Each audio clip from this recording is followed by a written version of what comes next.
عالمی رہنماؤں اور اقوام متحدہ پر ہے کہ وہ کس کا ساتھ دیں گے۔ عالمی رہنما اور اقوام متحدہ ہندوستان کی دہشت گرد پالیسی کا ساتھ دیں گے یا مقبوضہ وادی کی نہتی عوام اور پوری دنیا کو بچانے کے لیے پاکستان کا ساتھ دیں گے۔ مشال ملک نے دنیا بھر کے انسانوں سے التجا کرتے ہوئے کہا کہ وادی کے مظلوم افراد کا ساتھ دیا جائے، امن کا ساتھ دیا جائے اور وادی میں بسنے والے مسلمانوں کو ان کی آزادی دی جائے۔ یہ جدوجہد بہت خطرناک موڑ پر آ گئی ہے۔ ہندوستان کے عزائم سے پوری دنیا کو خطرہ ہو سکتا ہے۔ اس بیان نے پاکستانی موقف کو مزید تقویت دی ہے، جبکہ ماہرین یہ کہہ رہے ہیں کہ اس وقت پوری وادی اور وہ حریت قیادت جس نے ہندوستان سے الحاق کو ترجیح دی تھی، اب وہ بھی کھل کر یہ کہہ رہے ہیں کہ ہم آزادی کے علاوہ پاکستان سے الحاق چاہتے ہیں۔ معزز دوستو، دوسری جانب سب سے اہم پیش رفت جو ہوئی وہ یہ کہ یورپی پارلیمنٹ نے تازہ دستاویز جاری کر دی، جس کے مطابق مقبوضہ وادی میں بھارتی اقدامات سے وہاں کے نوجوان انتہا پسند بن سکتے ہیں۔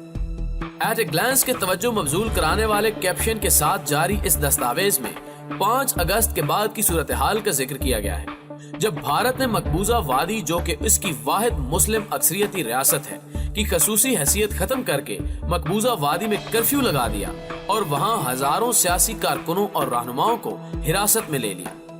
46,000 اضافی فوجی تعینات کر کے مقبوضہ وادی کا مواصلاتی رابطہ منقطع کر دیا اور سکول اور کالجز کو بند کر دیا گیا۔ اس دستاویز میں کشیدگی ختم کرنے اور مسئلے کا مذاکرات کے ذریعے حل کرنے پر زور دیا گیا۔ عالمی میڈیا کا حوالہ دیتے ہوئے اس دستاویز میں بھارتی فوجیوں کے ہاتھوں مظالم، مواصلاتی رابطوں کے منقطع ہونے، اپنے خاندانوں سے الگ ہونے اور ادویات کی قلت کی وجہ سے مقبوضہ وادی کے لوگوں کی پریشانیوں کا تذکرہ بھی کیا گیا۔ یہ خدشہ بھی ظاہر کیا گیا کہ اس صورتحال سے ایک بڑا انسانی بحران پیدا ہو سکتا ہے۔ دستاویز میں یہ بھی خبردار کیا گیا کہ اگر صورتحال یہی رہی تو مقبوضہ وادی کے نوجوان مستقبل میں انتہا پسندی کی طرف مائل ہو سکتے ہیں۔ اس دستاویز میں گزشتہ سال جون کی اقوام متحدہ کے ہائی کمشنر دفتر برائے انسانی حقوق کی رپورٹ کا بھی حوالہ دیا گیا ہے، جس میں دعویٰ کیا گیا تھا کہ کشمیر میں انسانی حقوق کی بہتری کے لیے کوئی اقدامات نہیں کیے گئے۔ ناظرین گرامی، یہ وہ تبدیلی ہے جو خان صاحب کی تقریر کے بعد دیکھنے میں آئی۔ عالمی رہنما تشویش میں مبتلا ہو چکے ہیں کہ اگر بھارت اور پاکستان جنگی میدان میں اتر گئے تو انہیں روکنا ناممکن ہوگا اور یہ جنگ دنیا بھر کو شدید متاثر کرے گی۔ یہی وجہ ہے کہ آج دنیا بھر میں اس مسئلے کو سنجیدگی سے لیا جانے لگا ہے۔ نیو یارک میں اقوام متحدہ کی جنرل اسمبلی کے اجلاس سے خطاب کرتے ہوئے چین کے وزیر خارجہ نے کہا کہ مقبوضہ وادی کا مسئلہ تاریخ کا چھوڑا ہوا ایک تنازع ہے۔ چین کسی بھی یک طرفہ اقدام کی مخالفت کرتا ہے جو صورتحال کو پیچیدہ بنائے۔ اس مسئلے کو UN چارٹر، اقوام متحدہ کی سلامتی کونسل کی قراردادوں اور 2 طرفہ معاہدوں کی بنیاد پر مناسب اور پرامن طریقے سے حل کیا جانا چاہیے۔ اس کے علاوہ جو خبر بھارتی میڈیا کے ٹی وی چینلز پر ڈسکس کی جا رہی ہے اس سے بھی آپ کو شناسائی دیتے چلے کہ اقوام متحدہ کے اجلاس میں عمران خان صاحب سے پہلے نریندر مودی نے تقریر کی، تاہم قانون کے مطابق اسے صرف 15 منٹ کا وقت دیا گیا جس میں مودی نے اپنی بات مکمل کرنی تھی، جبکہ عمران خان نے ایک اور تاریخ رقم کرتے ہوئے 45 منٹ تک تقریر کی، جبکہ ہر رہنما کو اصولی طور پر صرف 15 منٹ کا وقت دیا گیا تھا۔ شور شرابے کے باوجود پاکستان کے اس نڈر لیڈر نے تمام تر مسائل سے دنیا کو آگاہ کر کے نشست خالی کی۔ یہ بات بھی بھارتی میڈیا پر ڈسکس کی جا رہی ہے کہ عمران خان نے اقوام متحدہ کے اصول کا لحاظ نہیں رکھا اور تقریر کرتا ہی گیا۔ دراصل ایسے بے بنیاد پراپوگنڈے کرنا بھارتی میڈیا کا پرانا معمول ہے۔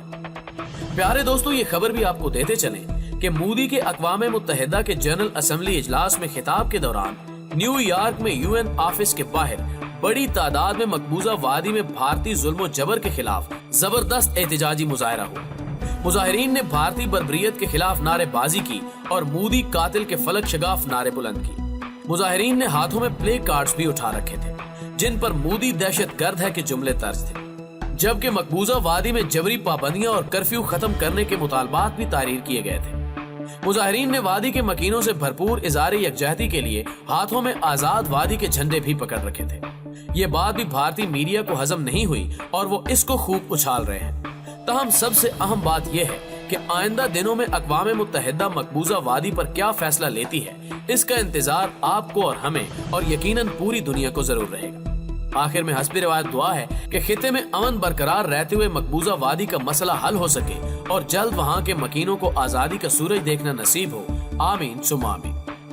دوستو ویڈیو پسند آنے کی صورت میں اسے لائک کیجیے، دوستوں کے ساتھ فیس بک اور واٹس ایپ پر شیئر کرتے ہوئے ہماری حوصلہ افزائی بھی کیجیے اور کمنٹ باکس میں ہمیں اپنی قیمتی تجاویز سے ضرور آگاہ رکھیے گا۔ آج کی ویڈیو میں بس اتنا ہی، اگلی ویڈیو تک کے لیے اللہ نگہبان۔